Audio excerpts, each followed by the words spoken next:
Hey, this is Marcia again with Flagship Property Management. We are going to go over what happens after you submit your work order. You will get a confirmation email that tells you it's been submitted.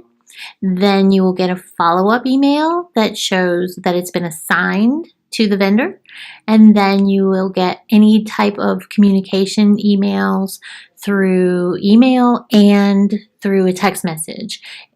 So if you have any questions, you can always ask them through the mailed system, and you don't even need to call the office or contact anyone else besides the vendor. You can also submit multiple work orders into one by putting in a new mail. You can put as many work orders in as you need. You can select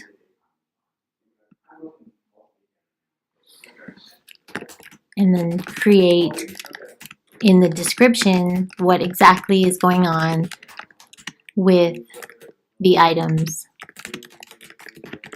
in your home.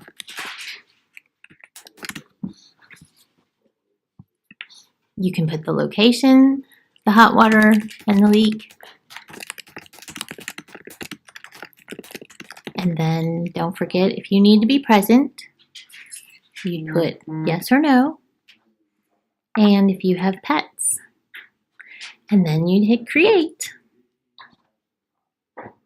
That is it. Very simple. Thanks.